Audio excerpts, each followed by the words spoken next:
Oh, sorry, guys. I didn't realize I didn't shut me. Can I take this? Go for it. That song rules. Hey, Brian, how are you?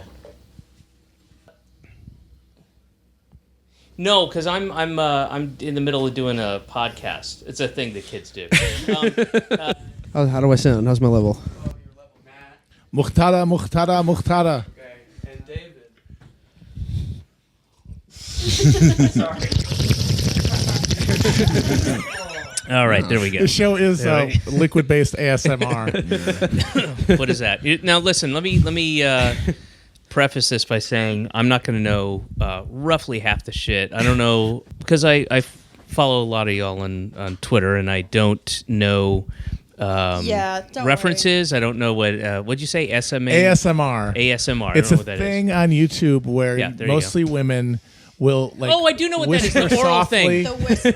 Oh my rub God, I love beads. that. Terrible. Yes, Turn people I do on. know what that is. So that's it. Yeah. No, It's supposed to help you go to sleep. A sex thing. Yeah. But it's Don't- obviously a sex thing. Yes, and don't project your own values and your idea of morality into like it's supposedly Just because only really attractive women do it Right. doesn't Total mean it's a coincidence. sex thing. They have the best throats for making the noises. Yeah, that Yo, is what true. that and you got to throat get do? them. It's like foot binding, and you got to cultivate that throat at an Right, early yeah, age. You yeah. got to start. You got to get that larynx all rubber band up. Absolutely. If I had a daughter, she'd have a wet throat.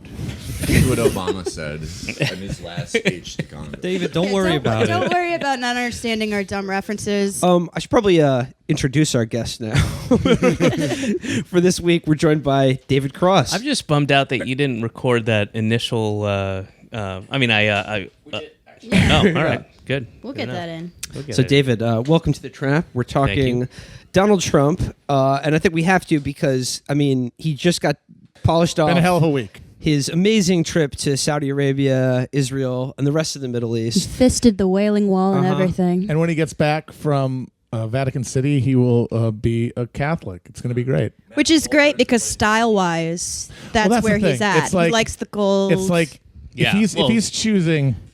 No, he will never be in a more comfortable, and I think he'll get an epiphany. He'll get an understanding in a dramatic way when he is in the Vatican, where he's like, "Oh, he used to make fun of it, but wait a minute, I am this. This is me. I get it." yeah, like- the Pope like- has Prada shoes. I have Prada shoes. It's like in the Vatican, when there's a wobbly table, and if you're in a restaurant, wobbly table, they got those little things. You take a matchbook, depending on the class of restaurant you're in. Sometimes they have special things that go in. At the Vatican, if there's a wobbly table, they chip off a little piece of the Sistine Chapel. That's why you'll see some chips missing, and then they dip that piece of Sistine Chapel in gold. They air dry it for a minute, and they stick it under. No more wobble. That's It's where class. they have a child blow on it to air dry it. They actually made the statue of David with a foreskin and slowly gave it a bris. And used it for wobbly tables like that. He's going to have a hard time, though, choosing between the gaudy opulence of Riyadh and the gaudy opulence of Vatican City, because they're both like speaking his language. I bet when he was in Jerusalem, it was just like snooze city. Yeah. Well, the Sauds are new money. The opulence of the Vatican was built over centuries of exploitation, and I think Trump respects that. Yeah. But he's more of a new money guy, Yeah, I know right? he is, but Yeah. he's ashamed of it. Not sure about I that. think the implication Shame? that he has I don't know. shame is a little. Yeah, I don't think he has shame about it. There's one way to get under his skin is by calling him outer borough trash. Yeah, Oh yeah, he does get mad about that. but that's what he would just counter with. You're a loser. Yeah. Look at that couch you're on. Checkmate. The ultimate checkmate. So I think the main takeaway from the Saudi trip is we need to talk about the orb. David, did you see the orb? Are you familiar with this? Yeah, the thing that it's constantly occurring to me, and just where I think I've reached some sort of apex of that feeling and that the symbolic nature of this thing he did, the thing he just prostrated himself in front of the Saudi king, and he's doing all these things. And I'm not going to get into that whole if Hillary did this or Obama did this. Can you imagine the outrage? Because it's all true, but it's boring at this point. But to his followers, and I'm talking like the crazy 20%, the fringiest 20-25%. He has consistently done things that would freak them out, and if that, and I always think that's the thing that's going to turn it, but. If that motherfucking orb picture doesn't do it, what is then the cognitive dissonance that these people have to they have to set their alarm and get up every 3 hours to make sure that there's still that dissonance between what is happening in reality with their professed love, their cult leader, and what the reality is, and what the perfect example of that. We had to do some research on that. We had to find out how Alex Jones was going to process. So I went on it, and Infowars had an article, and it was just aggregated tweets of people freaking out about the orb with the attitude of, "Look at these hysterical liberals. It's just an orb, folks." It's like, are you fucking kidding me? That's a perfect example of what I'm talking about. He's with a group of inbred billionaires who have slaves and openly finance terrorism, and they're like, triggered much? Trump could fuck kids on Periscope in comic ping pong, and they'd be like, Look, what age isn't a social construct anymore, liberals? My daddy had an orb. His daddy had an orb. But good old time orbness. It looks like the most evil globalist ceremony ever. It looks like they're literally contacting Satan. But their eyes are closed. God, I know it's so fucking trite and annoying, and I haven't done it yet, so I will save it for this one. But imagine if Obama, seriously, if Obama stood there, these people would be they'd be armed right now. They'd be at where was the place that in Texas where they were going to... Jade Helm. Yeah, Jade Helm. They'd be at Jade Gathering right now at Jade Helm, looking in every direction with those little sound, parabolic mics. Well, Alex Jones did do, because I read the article and I was infuriated, because I'm like, if this orb isn't it, what is it in terms of the Illuminati signaling? But then Alex Jones himself did a 20-minute YouTube breakdown of the orb. So I'm like, all right, great. And he actually did say what I was hoping for. He's like, folks, I know a lot about orbs. I know all about the history of orbs and how they relate to the occult, folks. It's the most studied shape. Yeah. and the whole thing, he's basically bragging throughout about how much he knows about the occult and specifically orbs and the history of orbs. But it's just him talking about Lord of the Rings and the Palantir. And showing clips from the movie. Yeah, so everything's fictional. Well, it was okay to be weird growing up. He does basically say, these guys, this is total informational awareness. They're creating a system so that they will be able to control all of you.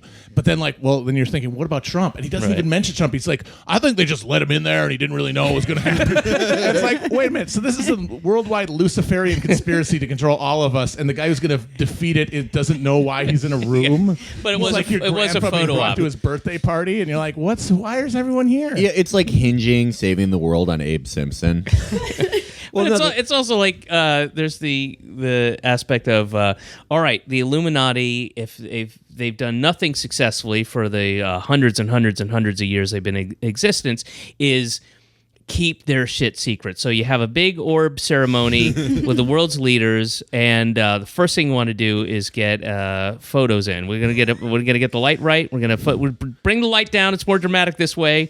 Yeah, that's why I like the Illuminati shit so much. It's like, the world is a zero-sum game. We have to kill all these people. We have to control birth rates. We have to fake 9/11 so we can, just roll back civil liberties and do a forced breeding program. But also, what if it was like a scavenger hunt?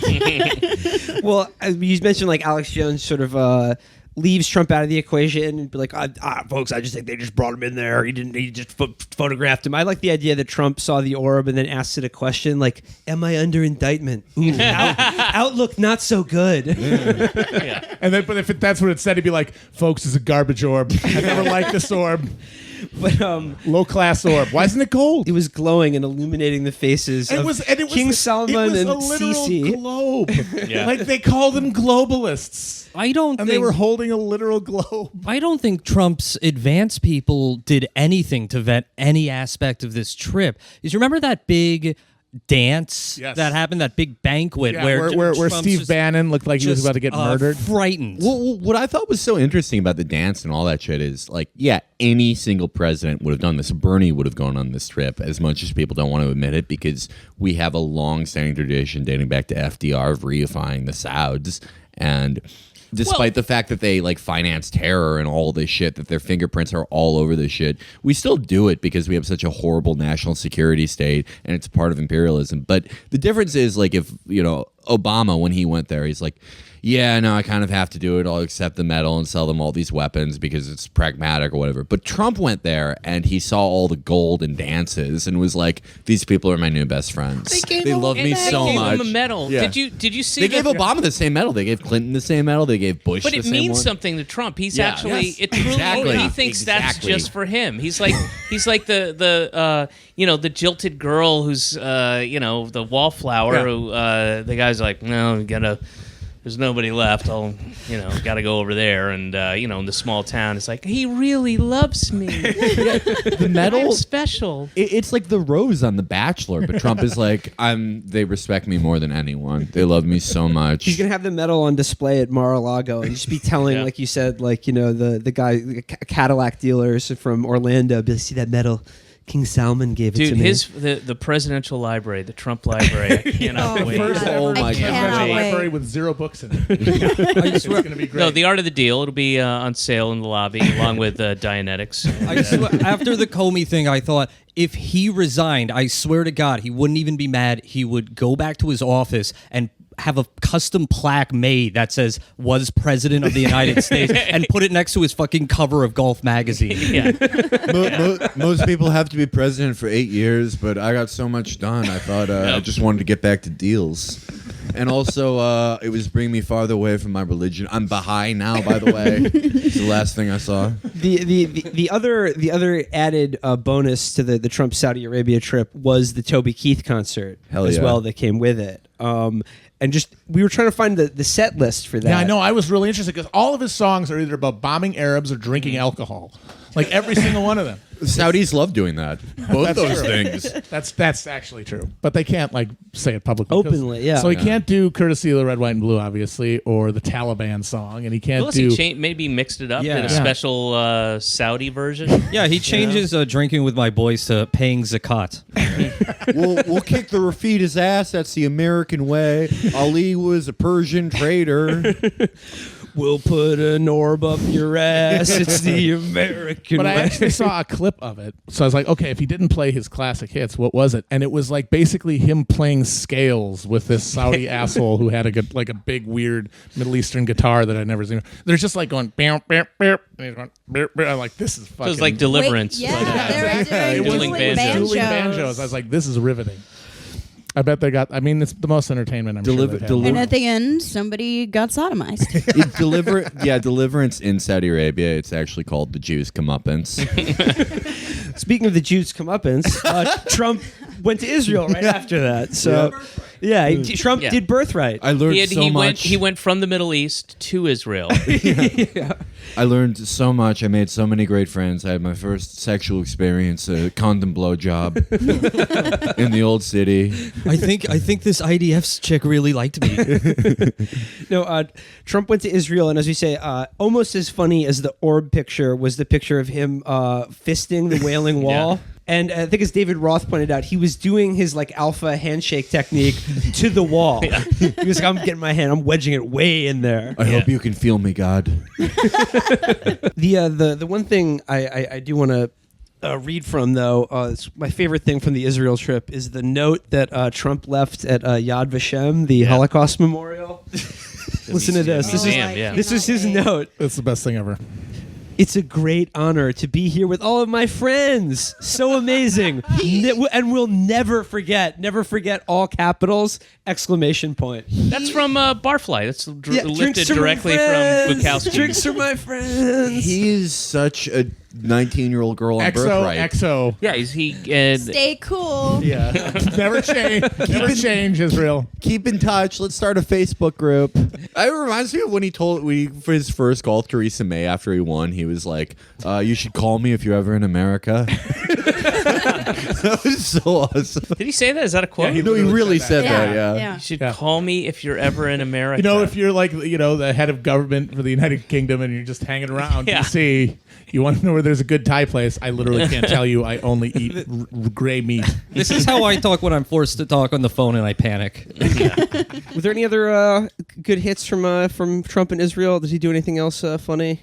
Well, Well, I mean, there was the thing about Masada, which is just Oh, he one of wouldn't. the most perfect He wouldn't things go there ever. because they wouldn't let him. wouldn't let him. The fact that he thought that he this highly symbolic place, that he thought he could land his fucking helicopter on there, and then when he found out he couldn't, and he'd have to take a tram, he said no. Yeah. I want a base jump on the Second Temple.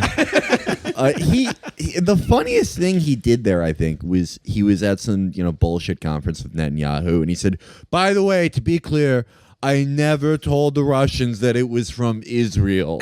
I'm telling everyone now that it was Israel by Yeah, saying that. I know it was just speculation. Nobody even said anything. He changed his Twitter banner image to him wearing a yarmulke at the Wailing Wall. Yeah. So Trump is Jewish now. They give that made three days. They tops. made the sell. They made Three the sell tops. because Birthright, they're really persuasive. They're really when good he- at it. when- And you think of how many Jew jokes he's told over the years. Oh, God. totally. Like thousands of Jew jokes. Yeah. And how most of them to Jared's face. Yeah. Good one, Dad. If I did have a car, I would stop to pick up the dime. Well, when he was on the campaign, he was speaking in front of he was giving an event in front of a Republican Jewish group, and he said something like, "I've always been good at deals, just like you people. Yeah. You understand?" Yeah, he was in the He home. totally unself-aware says you people all the Yeah. time to any group. And he went to the homeland of the deal, where the deal was invented. That's what Ecclesiastes is. Ecclesiastes is King Solomon looking at all the deals he made, and he said, "But was it worth it?" Yes. Here are the principles for making a great deal. First, all is meaningless. Yeah, I mean, the 10 Commandments are the first, contract. Yeah. Abraham being told to kill his son is just like, "Well, I just want to see how far you're willing to go for your boss." Yeah. Start from a point of negotiation. So to move on from Trump himself, the figurehead, to another person who just got a job in his administration that I think is also sort of symbolic of the era we live in that he's both hysterical and genuinely terrifying to imagine being in any position of power. And I'm speaking, of course, about Sheriff David A. Clark Jr. David, are you familiar with Sheriff Clark? Yes, and the last I heard, it's tough to keep up with everything, but he had presented it like, "Oh, I'm going to be, I've been asked to, or I'm going to do this," and the White House said, "Whoa, not so fast." So is that official? I have not heard, honestly. I'm not sure it's official. I think it's still in the air, which is hilarious. I think he went ahead and said, because I'm guessing based on his personality, what little I know of him, but what I've seen of him, he's self-aggrandizing clearly, and he's one of those guys who would get an email from somebody saying, "Hey, I talked to some folks at Men's Health and Fitness, and they're interested in you writing an article." And then he would walk around and say, like, "Yeah, I'm writing a book. I'm gonna take some time off and write a book. I'm writing a novel about this." And I mean, I'm joking, but I'm not joking. That I think somebody probably contacted him, and then he went out and said, "Yeah, I'm gonna be the." Undersecretary of Homeland Security. Yeah. And they're like, whoa. What? And a bunch of people going, you didn't tell him that, did you? A good example of him sort of overstepping and self-aggrandizing is like whenever you see him usually like on TV, or for instance, he spoke at the Republican National Convention this year, he appears in uniform, in his sheriff's department uniform that is bedazzled with medals and flair like some kind of South American dictator, none of which are related to his job or given to him in any official capacity. Yeah. There's things you get at a fucking, you go to a swap meet and there's like an old guy there with like weird crystal. He has something from the Israeli military that he got from a 2-week seminar on like traffic patterns or something in Jerusalem. Like some traffic, he like bought it. It's like from some traffic cop in Tel Aviv or something. My advice to you is have some medals ready in case they're Americans. You give them a medal, they're fine. Just give them the medal. They start talking, you throw them a medal. It's fine. The real fucked up thing is that the writing on the medal is the 6 million in the ashtray joke. I don't know the joke. What is it? Oh, it's one of the bad Holocaust jokes. It's like, supposed to I suppose the good ones. What's the best the one? best one, I think, is Guard Tower. That's a classic misdirection. Yeah, what do you you like guys that think? one. Yeah. Well, you didn't just give away the punchline, did you? Oh no, I the Guard wanna Tower know- one's different. I want to know some jokes. I want you to tell me some jokes. Well, the Guard Tower one is like, my grandfather died in the Holocaust. He fell out of the Guard Tower. That's like the Cadillac of Holocaust jokes. oh in my yes, I opinion. know that one. Yes, yeah. And you can repurpose. But what was Guard Tower. what's the 6 Oh, million it's in the ashtray? How many Jews can you fit in a car? 3 in the back, 2 in the front, 6 got million it, in the yeah. ashtray. I've heard that, but it was how many Jews can you fit in a Mercedes because it's a German car. Oh, There we go. That's a better It's joke. about the Should have been details. Volkswagen. It's about the- Well, Be a Volkswagen. I have an Yeah, endorsement frankly. deal with Mercedes, so I can't use them. I do think that Clark would do well in the Trump administration, if only because he can join the brotherhood of the guys with the giant Steven Seagal goatee that looks like it's eating their face. You patent And leather the facial hair. the fierce kind of. You could tell it was affected at one point, but now it's just part of their makeup. That stare, that fierce Yeah. kind of stare Yeah. that he has. Yeah, he's got that like confused, angry look. He wears a cowboy hat most of the time, but he's from Milwaukee County in Wisconsin. Yeah, That's I Matt's lived in neck of the woods. Yeah. Oh, I love North Country Midwestern Cowboys. I lived in Milwaukee when he was appointed sheriff, and he was normal for like a first year, and then he just decided he really liked being on he's television. like- Let's also remember that a cowboy hat has a certain practicality to it, and it's outside of that purpose, it's really uncomfortable to wear. It's not a comfortable thing to put on your Yeah, it's head really and carry heavy. around. Yeah. And it does serve a practical purpose if you're in the sun, but out in Milwaukee, on the streets of Milwaukee, I'm assuming the hard streets of Milwaukee, that cowboy hat is just for show. No, well, the thing is, he didn't even wear it for the first couple of years when he was sheriff. I never saw a picture of him with that hat. He's a late in until, life cowboy. Yeah, You have to well, respect the thing his is, identity. his whole aesthetic is very much divorced dad, as we've talked. Oh, about. yeah. Like he wears all those bracelets and like leather cuffs on his wrists, and he's just busted out a cowboy hat at like age 55. He's like Carl Malone cowboy. yeah, exactly. Do you mind if I water my horse at this Culver's? But like it's just like wearing the cowboy hat at that age is just very, very, very close to the guys who like wear a Sons of Anarchy cut, like an actual leather, thing. Like, but for the Also- To replace their Ed Hardy thing that for a faded. fake motorcycle gang. Also, similar to a divorced dad, he has the Twitter likes to prove it. Oh, If He's a horny dude. He likes pictures of the feet. All Oh, those yeah, guys yeah, like yeah. feet. I mean, when Trump met Cece, he said, "Those are great shoes." Like that's the first thing they look at. He since then is like sort of appears on Fox all the time talking about terrorism, like a terror, like he's It's like a big problem in Milwaukee. You are like underestimating. He's an a expert significant on issue. Islamic jihad, and like at least Sebastian Gorka has like tried to write like a fake PhD thesis about Islamism. I'm just reading from the New York Times here. It says, under what has he done while in office? It says, Sheriff Clark is responsible for policing the county's freeways, airport, parks, and its courts, and supervises the county jail. That doesn't sound like Miami Vice or like the robbery homicide division. I don't know if you've been to Milwaukee County Airport, but between gates C and D, it gets a little hairy there sometimes by the Wurzel's pretzel Well, place. the, I mean, do you remember last year when Al Qaeda hijacked a Cessna out of Milwaukee Airport and flew it into Dick's Sporting Goods? Well, the other thing is that it says he supervises the county jail, and somewhat controversially, at least 4 or 5 people have died in that jail. yeah. Yeah, including a man who was denied water for a week and then died of dehydration. which is kind of what It's a happens. normal thing that Well, he happens. runs a tight ship. Yeah, but that's what we're talking about. It's Whereas a dry ship. Very dry. it's very dry. Very dry ship. It's in a dry dock even.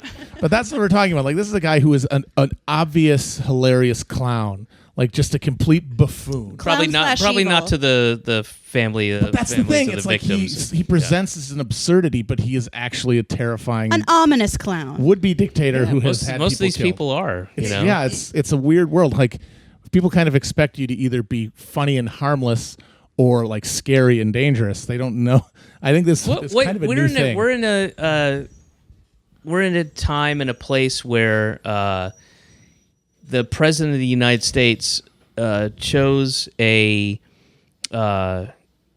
weird literalist Christian neurosurgeon to be head of housing and urban development. Like that. Let's go back to that. It's like, wait, what? Just two other items on Sheriff Clark here that I didn't know. From his sheriff's department, one of his deputies ran a traffic light and T-boned the car of a civilian driver who was badly injured.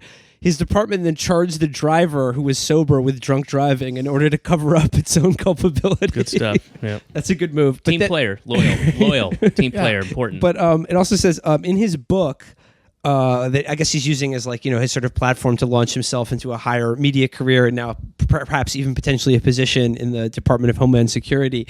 Or Fox News. Let's just cut to the chase.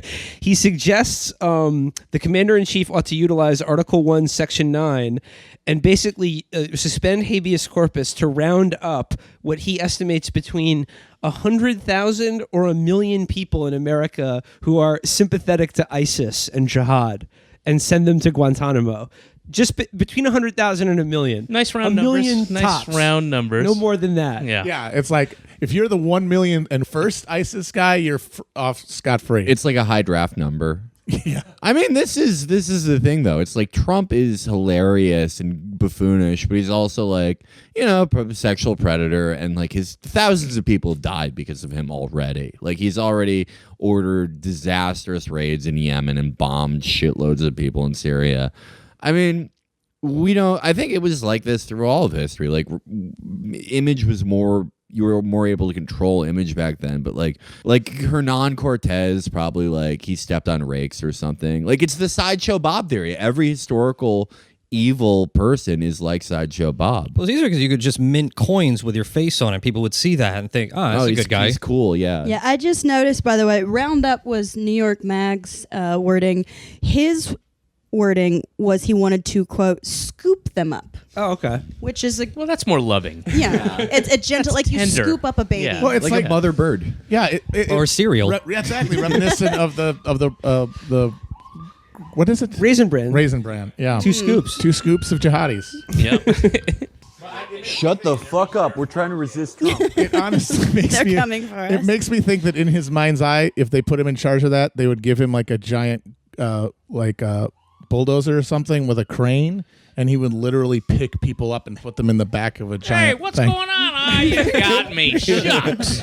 I was trying to sympathize with ISIS on my work break.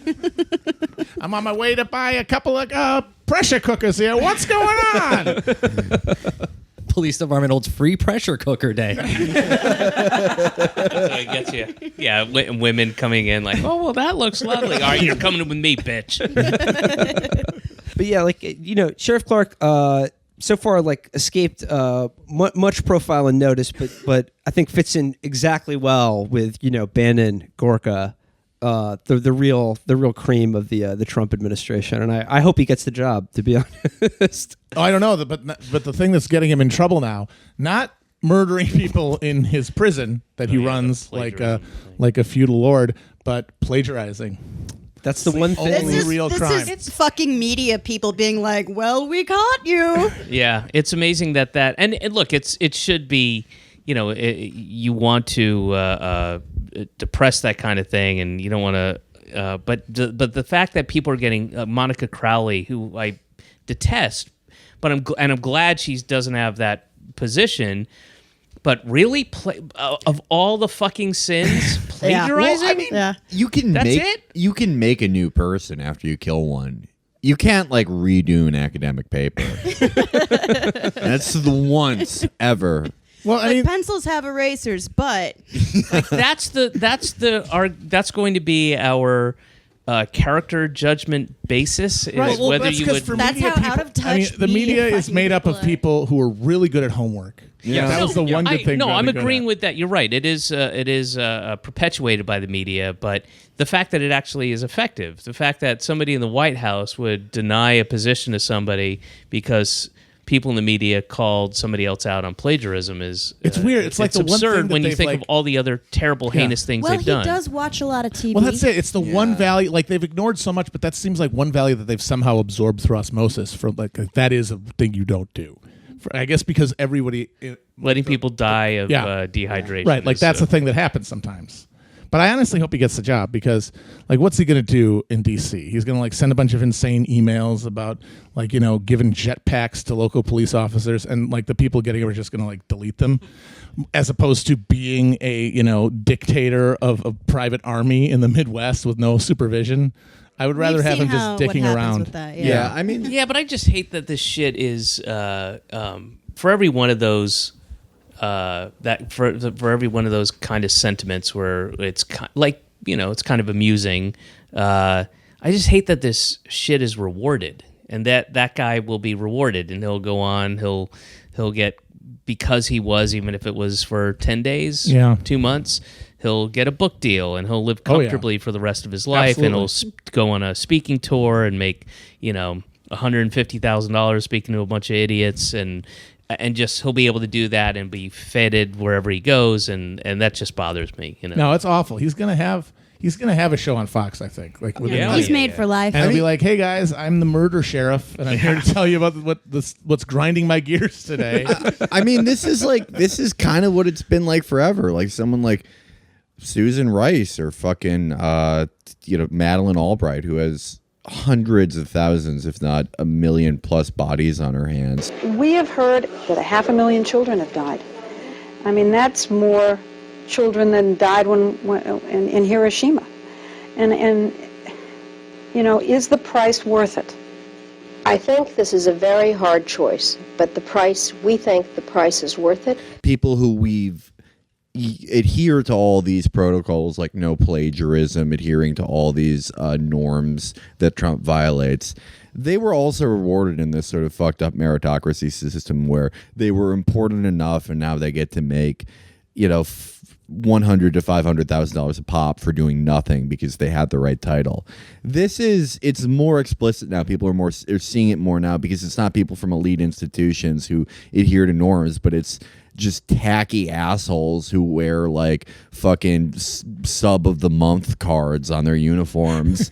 But it is, I mean, it's the same problem we've always had, but just with like a newer, weirder, more explicit type of weird liar.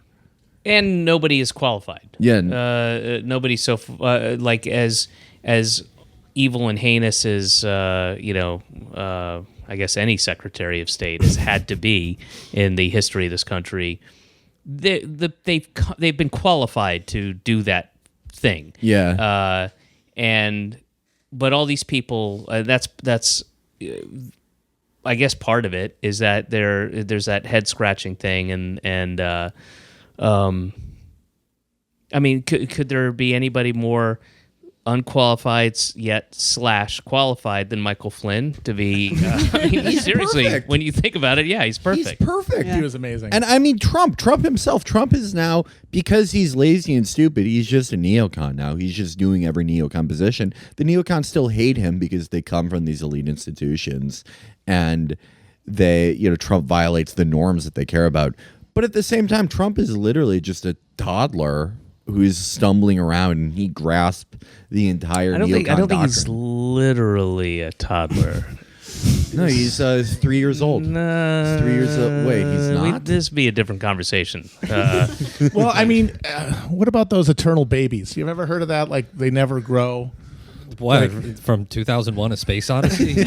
I heard the story in China. There was this baby. Sea monkeys? Are you thinking of sea monkeys? No, it was this baby that somebody found on the side of the road, and then they took it home, and it never grew for years and years. It stayed a baby. That's an Aesop fable. What are you talking about? Yeah, that's a fishwife story. Like Maybe- crazy. I saw it on the internet. like I'm positive it happened. Maybe he's an infantilist. I'm He's not a baby. making it up. But like he could be that. Guys, we're getting way too mythological. Trump has progeria. Okay, that's why he looks the way he does. He's sort of like the kid from The Mask. He's a precocious youngster, and he taught everyone a lot of lessons. wait, the Mask, the one with Eric Stoltz and Cher? No, the one with Jim Carrey. No, that's Roger Stone. Moving on from one tacky asshole to another, we want to talk for a second about Mike Huckabee. And Mike Huckabee's amazing comedic talent. You're a professional comedian, David. Yeah. You appreciate, humor, the craft of joke writing. He's been known to appreciate a humor. Yeah. What's amazing about Huckabee is that, and this is for the audience members who aren't on Twitter all the time, because if you are, you know about Mike Huckabee. Somewhere last year, he decided, I'm never going to be president. I lost my job on Fox News. I'm going to become a Twitter joke guy. And that's what he does now. He does hilarious Twitter jokes and for faves and retweets, basically. It all started during the debates, the fall debates, after he got knocked out towards the end of the Democratic race. When during one of the Democratic debates, he said, "I trust Bernie Sanders with my tax dollars like I trust a North Korean chef with my Labrador." Folks. Or my sons Folks. with that same dog. Yeah. David, you're familiar with that anecdote about his sons killing a dog? Yeah. Okay. Yeah. So he got a lot of people got mad at him about that joke. I mean, not to mention the fact it doesn't make sense. Why has it got to be North Korea? That's the Well, wait a minute. That's the issue, I believe. I don't follow that many people on Twitter, but the people who have problems with Huckabee's jokes are that they just don't make sense. They don't make sense. It goes beyond that's not a well-crafted joke. Here's another one. This is when Schumer he just shed a tear. I forget what it was about. He shed a tear about. I think it was about the dropped Muslim a penny ban. down a sewer. The Muslim.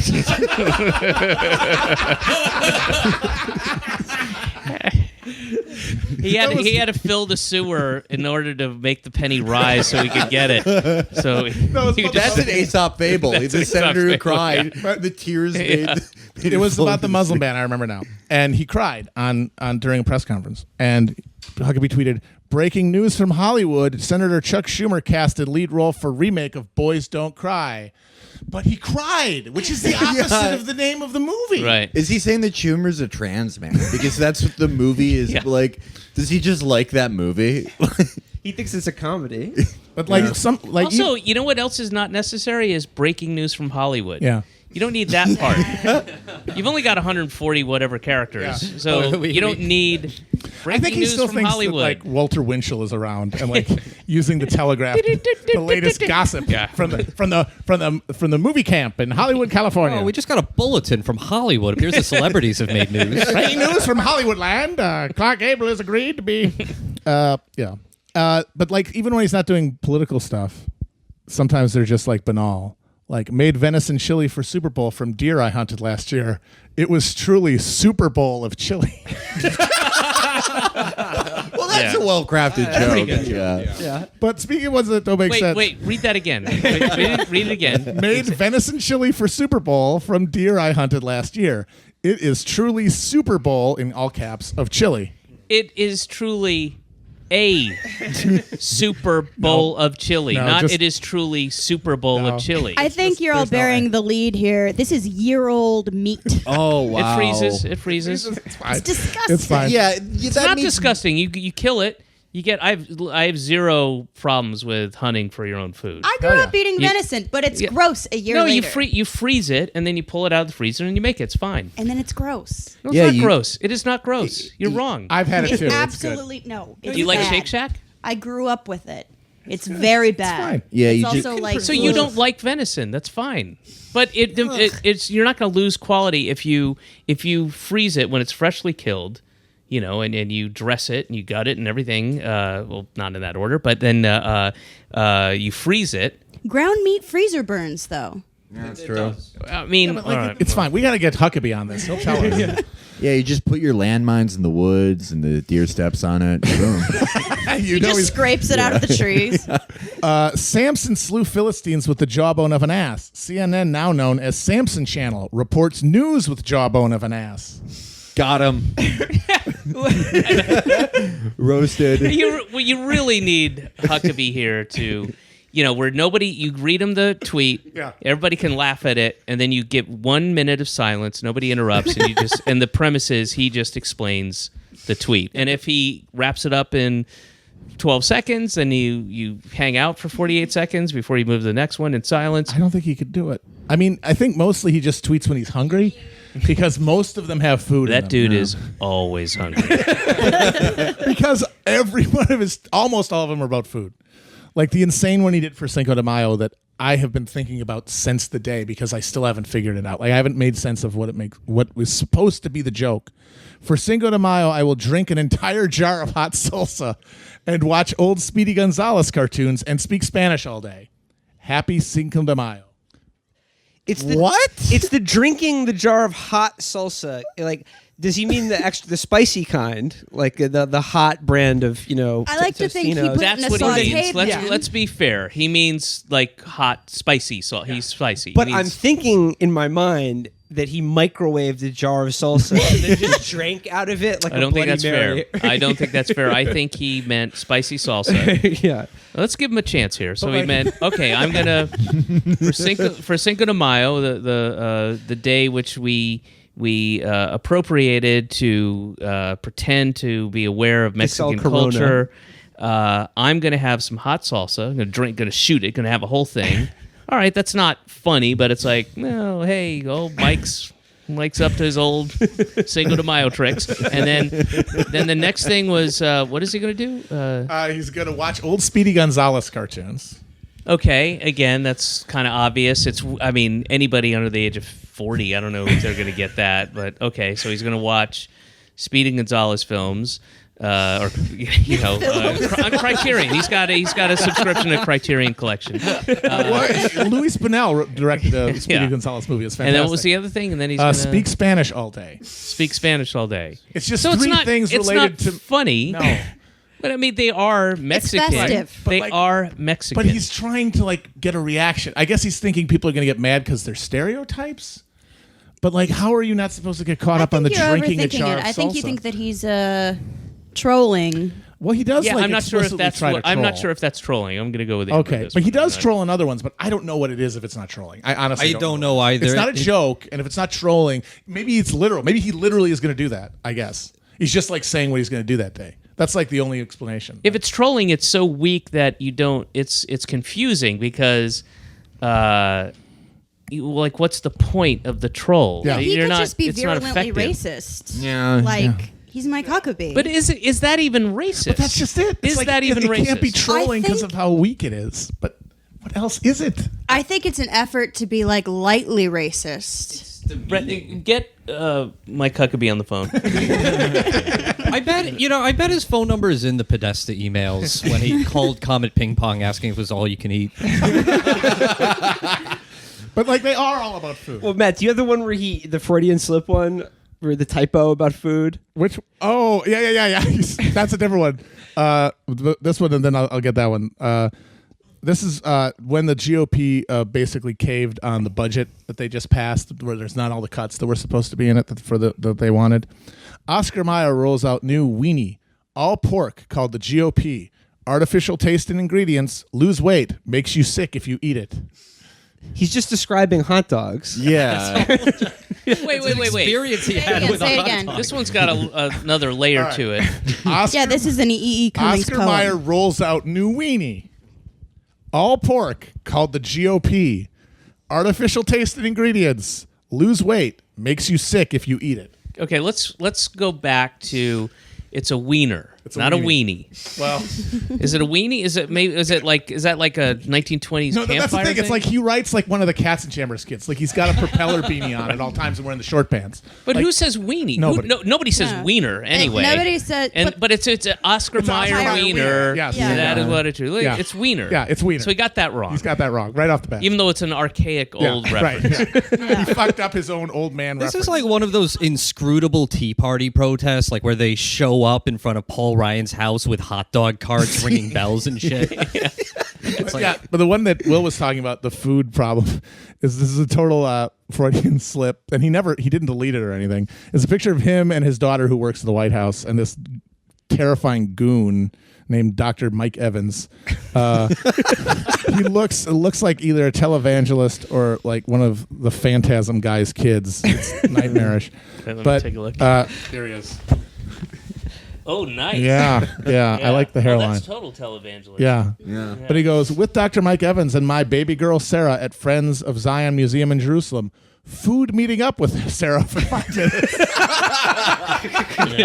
He meant good, probably, but he didn't write good. No, he meant mood, comma, meeting up with. Yeah. And the thing is, like, at this point, he's so into the persona that he's doing things like trying to get on the topical train. Like, not just politics, like, oh, what's everybody tweeting about? Fire Festival? You guys are talking about the Fire Festival? Well, more disastrous than the Fire Festival was the White House Correspondents' Dinner. Like that.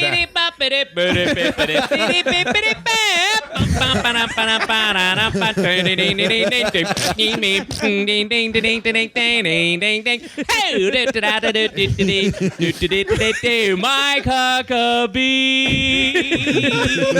It's a Mike Huckabee.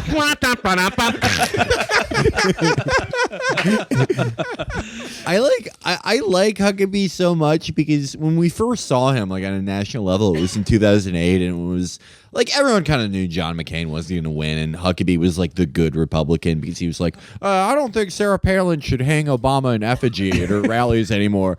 But then he kept trying to run after that, like he kept trying to be what John McCain was, the honorable Republican who finally got the nod, and it didn't happen. It just never happened for him. He never placed that high, and he was initially known for losing all the weight, but he became fatter and fatter and more bitter and bitter, and did now what he is now. He's like an open micer. The thing is, he lost weight to run for president in 2008. He got lap band surgery, and he wrote a book called "Stop Digging Your Grave with a Knife and Fork." And like his like sort of lifestyle issue was America's too fat, and we got to do something about it. But then people said, "Fuck you," and then he basically like broke his own way to lap bite the band. hand that feeds, He so like to speak. ate himself into like his lap band well, exploding. you remember what it was? It was the Chick-fil-A thing where all the conservatives were eating Chick-fil-A, engorging themselves on fried chicken to prove some point or other. I'll And show you. It's barely He was fried leading chicken. that charge. Virgil, it's barely fried chicken. It's not. It's breadage. Come on now. If Mike let's be Huckabee- fair to I've Chick-fil-A. only eaten there once. If Mike Huckabee, I'm good. If Mike Huckabee wrote that book now, it'd be called "New Grave Digging Tools." It's called a fork, but the dirt is food. Korean people have sideways pussies. I'm Mike Huckabee, y'all. And he went from that book to when he ran again in 2012 or 2016 with a book called "God, Guns, Grits, and Gravy." Oh, wait, So what's- he had totally reversed, just like fuck it, just eat. Yeah. Who cares? Right. Well, I mean, he knows his base. Yeah, that was Todd Starnes. No, No, Todd no, no, Starnes no, had no, a no, book no. called "They put a dipstick in my heart and Yeah, no, came up with gravy" or That's a something different like book. that. God, Guns, Grits, and Gravy is Huckabee. Trust me. I am confused with Todd Starnes because Todd Starnes had that one book that opened up with like some Miley rambling. Cyrus was twerking on his freedom or something like Yeah, that. he's like, back when I was growing up, a homosexual used to be a car part. He like rambles about drinking sweet tea because he thinks that's the big Southern signifier. Yeah. His obsession with sweet tea. Yeah, he lives in Brooklyn and like gives himself diabetes. Huckabee? No, this guy Todd Starnes. He's like, Oh. He's a similar like figure. He's yeah. a similar figure. He's not in politics. He's in media. He He lives in tries to Brooklyn. kind of What is- aw shucks his way into Yeah. sort of a professional What political where'd he come position. from? What is his? He's like from the South. I think he's from Georgia. No, I mean or- like. He's- how would? what? Yeah, Yeah. Yeah. like he shows up like when cops are disrespected and Yeah. like pisses his pants on TV. For a while, he had this shtick of, and he wrote a whole book about it, about being a conservative in Park Slope with his Southern heritage, and he plays up both. He lives in Park City. It's actually he's across so the street from our persecuted. mansion. He's so persecuted. Well, no, like he would take photos of himself in a supermarket, like holding up like Manchego cheese or something. Like, can you believe this? yeah. But he has diabetes. He's admitted it, and he's making himself sick with what he eats so that he can maintain his authenticity in New York. It's kind of tragic. He admitted it instead of being ashamed, as all diabetes havers should be. No, but why? What keeps him in New York? What keeps him in this? I think it's because of the Fox News gig. Like he's got to be able to get in the studio. Whoa. He does not have to be in New York to do a Fox News gig. He's full of shit. Of course. I think he That's likes how the he is. Manchego cheese. I think he likes. I think he likes the fusion He restaurants. He But could you know be in what? They fucking always Staten do that. Island. And Yeah. there's plenty of folks like True. him in Yeah, Staten just take the Island. ferry. They always do that. Do you remember? Do you remember the arugula gate thing when they were like trying to be like, "Look at this Obama eating arugula. What the fuck is that?" And I was living in Indiana at the time, and it's like, we know what fucking lettuce is. Yeah. For Christ's sake. Do you remember when Dean was? It looked like he was going to secure the in and Iowa, then yeah. the GOP came up with the. That was an amazing ad. That was that's got to go in a time capsule. That was the ad was it was an older white the kind of rural suburban-ish couple like 60s on some kind of like Main Street USA kind of thing going, we don't want some, and it was just a list like a Jeff Foxworthy joke, like we don't want some Volkswagen driving, or no, Volkswagen, it was Volvo driving, latte sipping. I remember that. Latte Yeah. sipping. There's latte machines at every truck stop Yeah. in America. We don't want some Volvo driving, latte sipping. There was a whole list. Schools desegregating, Herbal tea sniffing. Junoing. I found it. Prostate wow. electrostimulating. To raise taxes on families by $1,900 a year. What do I think? Well, I think Howard Dean should take his tax hiking, government expanding, latte drinking, sushi eating, Volvo driving, New York Times reading. Body-piercing, Hollywood-loving, left-wing freak show back to Vermont, where it belongs. They ran that out in New Hampshire, if I recall correctly. Body piercing. Again, there is sushi at truck stops now. Howard Dean shows up in a debate with gauges in his ears. And then the end of it is freak show. Latte drinking, sushi eating, Volvo driving, freak show. We're going to a Starbucks and it's like a Fellini film. My God, what's going on? I'm in a fantasy or nightmare. Howard Dean was actually in the BME Pain Olympics. He won. That's how he went to the national stage. He won the BME Pain Olympics. And he was like, I'm going to do this to the Republicans. And he was like, burn all this. This is only going to look bad in the future. Announced his candidacy while dangling from a ceiling, jerking off. Yeah. Fucking entering the vape contest. I'm going to be chucking clouds for working families. So I want to moving on from you mentioned that Huckabee sort of tried and failed to be the sort of reasonable Republican character to sort of take the mantle of John McCain, the compassionate conservative, the respectable statesman. I want to move on now to a guy who's also making a ploy for that out of the 2016 presidential. For now. Let's see how long that lasts. For now. Until he gets the place to charge his phone. Okay. And of course, I'm talking about John Kasich. Do you remember John Kasich from the campaign? Yeah. He's out with a new book now called Two Paths, America Divided or United, that essentially attempts to... Does it tell us to choose either Bernie Sanders or Donald Trump? Now, one of the people guarding this path lies all the time. Turn to page 16. Oh, you died from lack of health care. But he's sort of trying to to play up his sort of also ran status as the sort of least embarrassing person to run for the Republican nomination this year, or the guy who came out of it mostly unscathed. Like everyone else was either humiliated. Well, he also got lucky. That was, in a relative context, he thrived in that. That was a clown show. And he wasn't virulently misogynist in public or an idiot. Yeah. He wasn't an idiot. Yeah. He had some governing, Just whether a you agree quiet with it or not, he mumbling- had governing experience, and I mean, yeah, that was Yeah, he did very well due to the curve everyone was grading. Yeah, And, exactly. Kasich has been sort of a character for us ever since Felix and Virgil went to the New Hampshire primaries and went to one of his events. And like listening to the show, I remember you described he has like a very distinct sort of like campaign style of telling endless rambling anecdotes that don't go anywhere or amount to anything. It's a longer version of Mike Huckabee's tweets. Yeah. Well, when we saw him in New Hampshire, he had this story that was like, when I was a kid, there was a woman giving pony rides, and my mom paid the man with the pony too much money. And I said, why'd you do that? She said, some people aren't as lucky as us. Then I saw his son, and he had a big black eye. That was back when communities were people, I It's saw a Jack Handy story. Yeah. Like, it makes no sense. Literally, the story he told, it was horrifying. It was like his childhood was Lynchian. There was just all this weird, misplaced violence and like injuries that came from nowhere. There was a milkman somewhere. Yeah, that man was the mailman, and he sold me a horse, but I never got to ride it. It's all like Next time I saw that horse, it had a black eye. And he did 105, 110 of these events in New Hampshire, and I just looked around the room. It's all old white people, and they're all like nodding their heads, like, "Yeah, this makes perfect sense to me." And that's why he got second place. Yeah. Well, his bringing back ponies. There's nothing wrong with ponies. Yeah. Nothing. His specific demographic was very narrow, but he had deep support within it, which was guys hanging around hardware stores looking to make eye contact and talk to people. Like lonely older gentlemen who wanted to have a chin wag. Yeah. But the kid with the black eye and the pony story is a perfect example because it's a story that's weird, it's odd and half remembered,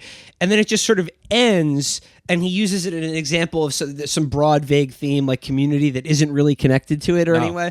That is a perfect template for this book. Once again, two paths: America divided or united. We should say before we start that our concept of Kasich the first time that we saw him, we were like, he looks like he just woke up in his car and like went to the debate. He seems like a classic drifter to us. Cuyahoga Johnny, the man who rides the rails. Time he went to an Italian restaurant in the Bronx and just kept eating plate after plate of food and refused to talk to anyone. Who knows when his next meal is coming? Yeah, no, it was like he was beaming that like, wait a minute, I just show up at a restaurant and they just give me stuff until I leave? It's like I found a perfect con. Is that a real thing? That's a real thing. He went to Arthur Avenue during the New York primary, and he went to this place, and this guy's just like giving him pasta fazool. He's just like, "Oh, manja." The Chapo version of Kasich, not too exaggerated, is that he is king of the hobos. Yeah. He communicates in like chalk and those sort of hobo hieroglyphs, and he's like, "Ooh, this campaign stop is run by a dishonest man, but good victuals down the street." He required that his advance be paid entirely of Cam's baked beans. Yeah. But he has this amazing anecdote style which he replicates perfectly in this book, which is like reading like Grandpa Simpson basically telling you a story. And I just want to give a couple examples from it now. It will seem like these are out of context, but believe me, giving you the context would rob you of the experience of what actually reading the book is like. He begins like this is the preface and like the introduction to the whole thing. By the way, this is a signed copy of the book that someone sent to Matt. Sent so he's a friend of the I show. forgot who you are, but thank you, friend of the show. Oh wait, the epigraph that opens the book is a quote from Oliver Wendell Holmes that reads, "Man's mind, once stretched by a new idea, never regains its original dimensions." Yeah, you stretch that shit out of you bottom out in a man's mind. Yeah, it's why I've never been with a man's mind who has kids. It's like throwing a fucking hot dog down a hallway. They can never get an idea about a balanced budget or strong national defense. The preface of this book begins September 18th, 2015, Mackinac Island, Michigan. And what he does is he relates a story for 8 pages. This is it. The story is he had to fly to Mackinac Island, Michigan for a campaign event while on the campaign trail. It's a small plane. They flew into a thunderstorm and the weather was very choppy. They were all very afraid. The plane landed safely. They got off and they were like, boy, that was a close call. That's the whole story. It's 8 pages long, but I've been on an airplane too. So There's just one line here that I thought was bared repeating. He said, "One of the things I kept thinking about now that we were safely on the tarmac was all those politicians who had lost their lives on small planes, desperate to keep their schedules, chasing their runaway campaigns." And I thought That's kind of shitty. all of those politicians, Paul Wellstone is one. There's a few Wellstones. There's a few. Ted Stevens Carnahan was one. Carnahan. Okay, Yeah, so but it's three. also he kind of disses him at the end there. Yeah. And I beat them all. these dumb motherfuckers. So this is how he closes it out. He God goes, wanted them to die and wanted me to live. it was almost jarring to be hurtling through the sky in the middle of a heinous storm one moment, and in the next moment to be rolling down quiet streets in a horse-drawn carriage to a grand hotel that once boasted the longest covered porch in America. Where was he at Freedom Park or whatever that Orlando Disney I think Disney that was- thing? Celebration, Florida. Celebration? Yeah. I think that was one of those time storms that brought me to Victorian London. Every time I drink turpentine, I come to. That once housed the longest porch? Was that it? It said that once boasted the longest covered porch in America. Not even anymore. It doesn't even happen anymore. But all is vanity. The longest covered porch gets subsumed. Here's defeated. I also don't believe that. If he told me that, I would argue with him. Like, no, there's no way. It's got to be in the South. Here's The how he- longest nerd. covered Here's porch. how he wraps up this story that, again, opens his book. Like, he's setting the tone for everything that's going to come. Such is life of a presidential candidate. I guessed, and yes, as we left the airport, I took time to wonder what the heck I was doing there. You're on a campaign. It's the same thing. It's the same feeling you're going to have, what one will have while reading this book. What am I? That's his introduction to this audience. It's like, hey, everybody, I mostly don't know where I am at any given time or why I'm doing what I'm doing. Come with me on my adventure. It's my journey. Of foggy confusion.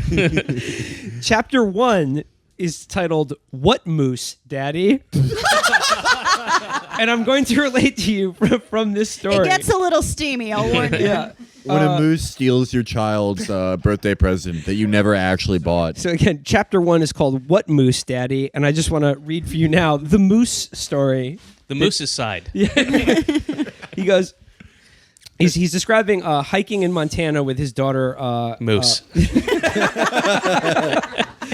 He goes, I don't know if you've ever seen a moose, but it's a majestic and terrifying sight. Most people, when they think of a moose, picture a playful cartoon character like Bullwinkle. I do not. I don't know anybody under the age of 10 that does that. Absolutely No, not. it doesn't- And nobody under the age of 60 thinks of fucking Bullwinkle. It doesn't stop there. They think of a playful cartoon character like Bullwinkle or the moose on the Moosehead beer label. They think of the stuffed moose head over the fireplace in a ski lodge. Yeah, that's terrifying. They're huge. Yeah. They're massive. You can't really know how imposing and intimidating an adult moose can appear. Yes, you can. You can look at that stuffed head and extrapolate the rest of the body. Until you've seen one up close and personal. Really, it's huge. Just incredible. This is like Joe Rogan. It's like, have you ever thought about how fucking big a moose is? This is how in other conservative books they would write about the knockout game, but Kasich writes about a moose being the most That is terrifying why thing. my 2020 campaign will be focused on moose control. And he goes, this moose probably weighed over 1,000 pounds, easy. I actually took time to wonder how he was able to even hold his head up because the antlers were just enormous. I even asked him. He didn't respond.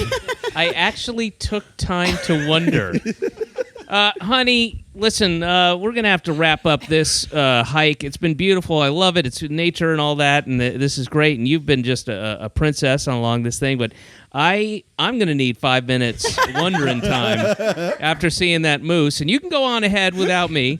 I'll meet you back at the lodge. I But must retire to my solarium to contemplate the moose. Mostly, though, when he wasn't wondering how a moose's head works, I said, mostly, though, I was wondering what the heck I should do. I was holding Emma's hand, tight, tight, tight. But I didn't want to let on that I was frightened. She was just a little girl, and if she'd picked up on the fact that I was spooked, it would have been all over. And naturally, I couldn't let the moose know we were frightened either because he'd pick up on that. And I didn't want Emma to make any sudden movements. Folks, it's time for some moose theory. The moose, can smell I fear. shit myself and blamed it on my daughter. the moose is a very dangerous animal. He goes on to describe all the ways a moose can kill you. I'll spare you that. High taxes. His fans, weakens national family defense. planning. his fans will read this and think, "Oh yeah, this is a metaphor for how he would negotiate with the Russians." But no, he is just talking about a moose Yeah. and his moose tactics. He thinks NATO is just like a group of hunters that will protect him. Because like this is ostensibly a political book. And your first message to your audience is fear the moose. I don't know how you bundle that into a conservative call to action in 2020. It felt as if Also, I want to go back because we skipped over his two references to moose. One of them is from a beer, Yes. Yeah. Canadian beer. Yeah. Yep. That nobody really thinks of. I haven't heard. I didn't know that was occur a to you Only until hobos drink you it. read it. It was like, oh yeah, right, Moosehead. I forgot about that. Yeah, and the other was a cartoon from the 60s. That I get. I go, Yeah. oh okay, maybe. he says, it felt as if we were staring down this moose for the longest time, waiting him out. I was careful not to do the wrong thing, careful to not let Emma see that I was so worried. I started to back up ever so slowly, holding Emma's hand so tightly she had no choice but to follow. We took baby steps, steps so small you might not have noticed. Soon we'd put a little distance between ourselves and the moose, and as good luck would have it, he became distracted by a noise in the opposite direction, turned tail, and lumbered away. My heart was beating like crazy, but even now the danger had passed. I didn't want to make a big deal out of it. Okay, he goes on. The whole point of this story is that they walked away, and 5 minutes later, he says, "Hey, Emma, what'd you think of that moose?" And she turned to me and said, "What moose, Daddy?" It was Oh shit! Wait a minute, he hallucinated the movie? yeah. it was the most remarkable thing, the way she'd blocked it out. Like the moose Blocked itself. it out. What? No. And then she said, "I'm not Emma." Like, who the fuck are you talking to? Out of a parking lot. I turned to me and there was no little girl there. And then I talked to my wife later that night and about Emma, and my wife responded, "Who's Emma?" And then, "I'm not your wife." But he said, she put it out of her head immediately. Now that I think back on this moment, I realize there must be a coping mechanism that allows us to avoid a difficult reality. It's not that I'm huffing Boy, glue every he- 6 hours. He really misread that situation. That's shocking. Like he's got a lesion on his brain, and he's taking it to be a message. He's gaslighting himself about a moose. And like I said, this is an anecdote that him and his daughter see a moose, which should be like an okay story to tell someone in conversation, but he uses it as a metaphor for how, like, you know, in the world today, if we encounter things that are frightening, we block it out of our heads, like the deficit. Yeah, like That's also not true. Yeah. Also, my theory is that he just saw a cow and thought it was a moose. Wait a minute, so he's owning his daughter for not being scared of the moose? Or Like just, she's like, saying, ignoring So scared that She's repressed it. she's repressed her memory of a moose that didn't do anything, and then eventually just left. Like that is a tender, fragile psyche as well. They were at a Tijuana petting zoo. It was just a donkey wearing a helmet. So wait a minute, should the actual message of this be that it's stupid to be irrationally afraid of something that ends up not being a threat to you at all? So I just want to do two more quick anecdotes from this book. This other one, I'm just going to just dive into this. He says, one of the other great messages I took in from my parents was to speak up. Maybe that came from my mother talking back to the radio and never being afraid to share her strong opinion. His entire family has The Shining. I remember my mother would have conversations at the radio for hours. My mother used to yell at the moose in our living room constantly. He says, whatever it was, the message took, and I was never the type to let an injustice pass unnoticed. Even a perceived injustice was up for discussion. I can remember being outraged when a play I was in didn't receive the kind of attention by a local newspaper I thought it deserved. Yes, I happened to have the lead that year, but I like to think I would have kicked up the same kind of dust if I hadn't had a vested interest. I thought it was dispiriting and disloyal to the young people of our town that the high school seniors should have put on this Disloyal. effort on the school play, and for the event to pass with hardly a word in the local newspaper. He's an embittered actor. Oh, my God. No, this is better. With hardly a word. Oh, there was a brief account deep inside the paper, nowhere near the front page. But to my mind, at least, the cast and crew had been mostly overlooked. So I went to school the next day and told my teacher how corrupt things were in our town. He grew up in the same town as This was the It's a conspiracy. the anti-play interest. this was the theatrical. Covering up the school play. What if, like, on the front page there was like a mass murder or a natural disaster? I was gonna say, Like Hindenburg blew up that day. he grew up in the town that In Cold Blood happened, and he's like, "What the fuck?" The Clutter family kicked Hello Dolly off the front page. They were never in any plays. No, he said, so I told my teacher how corrupt things Well, yeah, were. Nixon resigns is the front. And how the school ought to be doing more to encourage the students in our extracurricular pursuits. I was on the side of right, and I said what I thought needed to be said. And this is great. This is just the next paragraph is just in parentheses. The play that year, Rally Round the Flag, boys, with me in the Paul Newman role. Alas, no one would mistake me for Paul Newman. Looking at it objectively, his eyes were much bluer than mine, but I had it on good authority. We had the same piercing stare. He's Jack Handy. He should be president. This insane man should be president. What a missed opportunity. Yeah. Yeah, I want a president who is deeply embittered and scarred by a newspaper from 55 years ago. From where, too? Like some... I think he's from Western Pennsylvania. Okay. He grew up in the So same like town there was a as fucking Banshee. mine collapse. It's like whatever. I had the same piercing stare as Paul Newman, but yeah, whatever. Some fucking miner. Good job. Well, he has it on good authority. I mean, like, Trump just has dementia, which is, like, pretty funny, but, like, we've seen it all before. I don't think he has dementia. Do you think that's true? Yeah, I kind of. want Do you? I don't. yeah. I don't. I don't think so. I really don't. I think that's bullshit. My point is that John Kasich has a more compelling insanity. He's like a sea captain who went mad. He just sees things out there. Goes on weird I'm questioning whether moose is this his book white is whale. actually a real thing. I mean, like, and he's like, he's grown up in this town with like a mother screaming at the radio. Maybe this is all like the end of St. Elsewhere, and he's sitting. This is now happening in his snow globe. Yeah, he's sitting in a room somewhere. Is in John Kasich's snow globe right now. Yeah, there's an autistic child looking at a globe and being like, "Why can't NATO put troops on the Finnish border?" So this is the last story I want to share from the book, and one that is, I think, the most Kasich-like, that is the most like the Kasich that we've described and fantasized about before. He says, nowadays, when someone extends a kindness, it's almost not to be believed. The way we pay such kindness forward can really brighten our days. Like the time just after the election when I went to my local Verizon store to see about a problem with my cell phone. The problem, regrettably, was that I'd just taken up swimming and I dropped my phone in the pool. It was totally my fault, and I told the store manager what had happened. I was in the store for a good long while until they finally got it all sorted out and set me up with a new phone. I said, "What do I owe you?" The store manager smiled and said, "There's no charge. We made you wait so long, so there's no charge." Of course, I fully expected to have to pay for my boneheaded move at the pool, so this kindness took me completely by surprise. I said, "That's so nice of you, but it's really not necessary. It was my fault."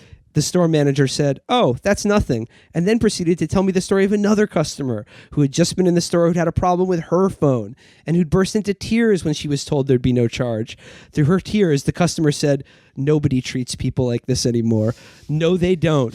We don't. Not as much as we should, at least. Not as much as we used to." And that Verizon store went out of business later that week. It sounds like a story he told the cop who chased him down the street when he ran out of there with a big armful of iPhone cases. He said, "No charge, officer. You have it out for me." What I love about that story is that it fits so to type of our perception of him as a hobo. This is the hobo way. You trick people into doing a kindness for you, but actually you're getting over on them. Yeah. Like it's just like you're preying on people. Not to mention the fact that he chose to not omit the no charge for you, Governor Kasich. So, two paths, America divided or united. I can't wait for the monologue series. He's the next Spalding Gray. Yeah, he's the greatest. I hope he gets the nomination. I hope he wins. He deserves it more than anyone else in America. He's been through so much. Well, yeah, I mean, he obviously grew up in a house. The play? he grew up in a house with lead paint. Obviously, his mother and him had shared dementia. Yelling at the radio. Yeah, yelling at the radio together. Not even news, just like comedy shows. Yeah, like Fibber McGee and Molly. They're like, you motherfucker! Yeah. Quit being so mean to Fibber! Milton Berle's always had it out for me. All right, John, go touch the moose and head off to school.